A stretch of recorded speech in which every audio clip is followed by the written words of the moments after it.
Avant cela, on va s'intéresser à l'information à la télévision, avec notamment les audiences des journaux télévisés des grandes chaînes qui sont reparties à la hausse l'an dernier. Des recettes publicitaires qui n'ont pas toujours suivi, et puis des chaînes de télévision qui doivent aussi désormais utiliser d'autres canaux pour diffuser leur contenu, comme par exemple les réseaux sociaux. On va en parler avec Stéphane Rosenblatt, il est directeur de LN24, la chaîne belge d'information en continu, et Frédéric Antoine, qui est analyste média, professeur émérite à l'UC Louvain, professeur également à l'Université de Namur. Première question pour vous, Frédéric Antoine. On disait que l'information à la télévision, c'était un petit peu sur le déclin ces dernières années, que l'audience était de plus en plus vieillissante, que ça n'intéressait plus les jeunes. Est-ce que les JT font de la résistance parce qu'il y a la crise et qu'ils doivent dire merci au Covid? C'est une sorte d'effet refuge que vivent en ce moment les journaux télévisés? C'est-à-dire que depuis la crise, effectivement, l'audience des JT a pas mal grimpé. Elle n'est plus aujourd'hui aussi haute que ce qu'elle était en 2020 notamment, mais elle est toujours importante. Mais en fait, en Belgique, l'audience des JT a toujours été importante. Quand on regarde les chiffres d'audience, les émissions qui la plupart du temps sont les plus regardées, c'est toujours les JT. Donc, c'est pas tellement le classement de ces émissions qui apporte, mais effectivement le fait que ça a attiré un plus grand nombre de gens. Maintenant, est-ce que c'est des jeunes? Ça, c'est pas sûr du tout. C'est sans doute une partie de l'audience qui avant n'était pas sur les JT, mais qui est plutôt une audience adulte. Parce que notamment, mais ça c'est en France, une enquête vient encore de révéler que les jeunes, ils s'informent surtout sur les réseaux sociaux. Et cette enquête révélait même qu'ils s'informaient plus cette année sur les réseaux sociaux que l'année passée. Donc, les JT pour les jeunes, c'est pas gagné. Alors, l'information en tête des scores d'audience, il y a le sport qui passe parfois devant l'information, surtout quand il y a des Coupes du Monde ou des Jeux Olympiques. Stéphane Rosenblatt, vous avez été directeur de l'information de la télévision à RTL dans le passé. Aujourd'hui, vous êtes le directeur d'LN24. On reviendra un petit peu tout à l'heure sur la thématique des chaînes d'infos. Mais le journal télévisé, avec son aspect grand-messe, ce grand rendez-vous familial de fin de journée, vous y croyez toujours et c'est un modèle qui va encore perdurer un petit temps ou pas ?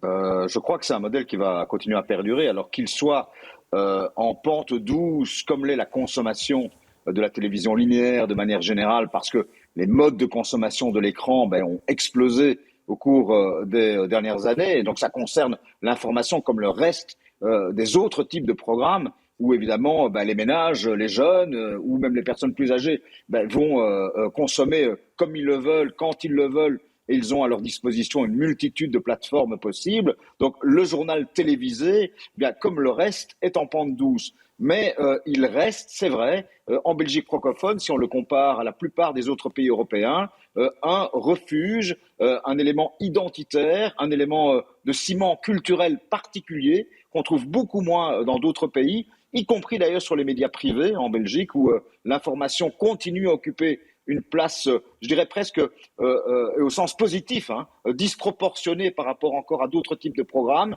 voyant des chaînes traditionnelles lorsque l'événement le justifie. On l'a vu avec les inondations de l'été dernier, on l'a vu bien entendu avec la crise Covid, cette capacité de déformater les programmes, de pouvoir contextualiser les choses, d'avoir une multitude de la souplesse dans la manière de programmer les choses. Donc je pense que la Belgique francophone, même si avec un effet retard, elle est condamnée à subir lentement mais sûrement l'adaptation de la consommation du public aux médias, reste quand même une zone particulièrement privilégiée dans la consommation d'informations télévisées. Alors les JT ont de l'avenir. Je voudrais qu'on regarde ce qui est en train de se passer du côté français avec une initiative de TF1 qui propose désormais ce qu'ils appellent un journal télévisé. C'est sur application. Il faut rentrer ses centres d'intérêt et puis on a le droit à un petit programme à la carte. Explication du directeur de l'information de TF1, Thierry Tullier. Un leader de l'information doit s'adresser à tous les publics. Notre ambition est de proposer une information vérifiée, innovante, qui s'adapte aux usages du quotidien. Aujourd'hui, 6 Français sur 10 s'informent d'abord via le mobile.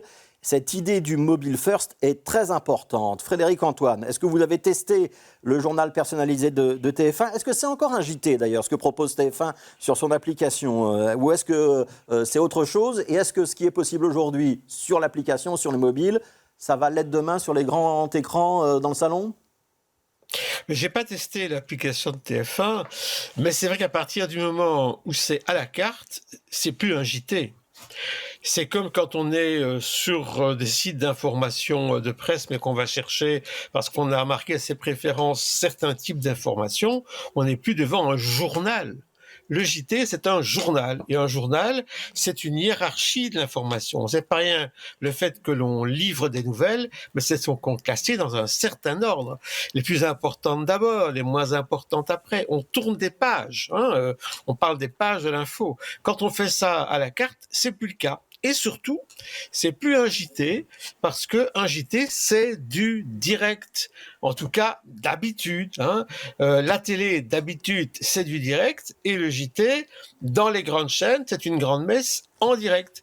Quand on va sur son téléphone et qu'on va chercher des séquences selon ses centres d'intérêt, on n'est plus du tout dans cette distribution-là. Alors bien sûr, on s'informe, mais on n'est pas devant la diversité de l'information qui est celle d'un journal télévisé. Alors Stéphane Rosenblatt, est-ce que vous êtes d'accord avec Frédéric Antoine? L'appellation JT à la carte, le mot JT est un petit peu usurpé. Et puis est-ce qu'il n'y a quand même pas un petit danger quand on rentre ses préférences? Moi j'habite Marseille, je suis intéressé par le sport et par l'info people. Ça veut dire que finalement je risque de ne jamais avoir de proposition d'un sujet politique, économique ou international. Ça veut dire qu'on n'ouvre pas à la curiosité le téléspectateur?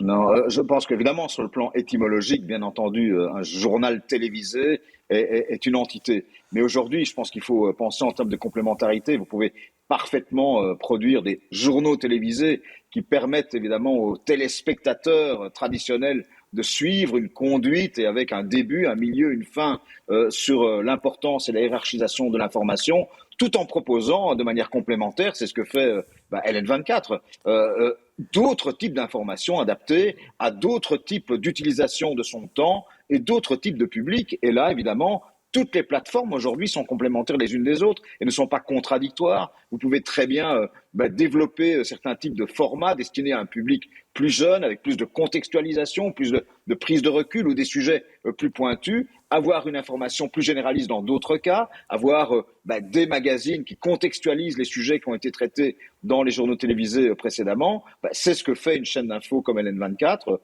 et c'est la réalité de la consommation de l'information d'aujourd'hui. Ce qui est important lorsqu'on est un média qui est évidemment opéré par des journalistes, c'est qu'il y ait le recoupement des informations, c'est que vous puissiez encore avoir un certain crédit auprès de ceux qui vous regardent ou qui vous consomment dans la manière dont vous leur offrez l'information et le sérieux que vous lui apportez. Mais aujourd'hui, si vous n'utilisez pas toutes les plateformes qui sont à votre disposition, vous n'y arriverez pas. Je dis peu importe finalement les tuyaux par lesquels vous passez, mais c'est l'information dans le fond qui compte. Est-ce que vous regardez cette expérience de TF1 avec envie? Est-ce que vous allez travailler par exemple sur la même chose à LN24? Est-ce que ça veut dire qu'il y aura le JT pour les plus âgés? Alors l'information en continu, c'est peut-être un public un petit peu différent encore. Et pour les plus jeunes, ce qui va se passer, ce sera sur les applications, sur les plateformes. Mais pour être honnête, je ne la regarde pas spécialement avec envie parce que ça fait des années qu'on parle d'agrégateurs d'informations qui permettent et qui veulent proposer. Même en Belgique, je me souviens effectivement de Proximus, entre autres, qui avait proposé aux chaînes généralistes un outil tel que celui-là, qui voulait créer un agrégateur d'informations qui permette aux téléspectateurs ou aux consommateurs des plateformes de distribution de pouvoir, à la carte, pouvoir consommer l'information. Ça n'a rien de neuf. Le reste, c'est du marketing. Évidemment, quand vous êtes une entreprise d'information, eh bien, évidemment, vous marketez sur base, évidemment, de ce que vous pensez être les attentes aujourd'hui de vos téléspectateurs, vos auditeurs, vos internautes, vos consommateurs. Mais les technologies, elles sont en place depuis longtemps. Et donc, cette consommation à la carte, à un moment donné, il y a une adéquation entre votre analyse du marché, si vous êtes une entreprise privée comme les TF1, et les attentes donc de vos consommateurs et ce que vous pouvez proposer. Vous pensez que l'attente arrive au bon moment, que c'est le moment de proposer ce type de produit, mais à nouveau, la réflexion et la mise en place est là depuis... Moi, j'ai déjà entendu parler de ça il y a déjà plus de 10 ans. Alors, très rapidement, parce qu'il nous reste 1 minute, question un petit peu compliqué, peut-être un petit peu piège. On est dans un moment d'adossement en Belgique. LN24 et donc se rapproche d'IPM. C'est le groupe qui édite La Libre Belgique, La Dernière Heure. Pour RTL, c'est DPG, donc chaîne de télévision flamande, enfin groupe de presse flamand, et puis Rossel avec Le Soir et Sudinfo. Est-ce que le journalisme télévisé en Belgique, ça va maintenant ou dans le futur être la prolongation, l'appendice d'un grand groupe de presse. Et le rôle des journalistes télé, ça va être de fournir le format vidéo de l'info qui a été sorti par les confrères de la presse écrite. Allez, Frédéric Antoine pour commencer, et puis je suis sûr que Stéphane Rosenblatt ne sera pas forcément du même avis juste derrière. Mais rapidement, si vous voulez bien. Mais en fait, ce qui est frappant, c'est que DPG, il est dans ce système-là.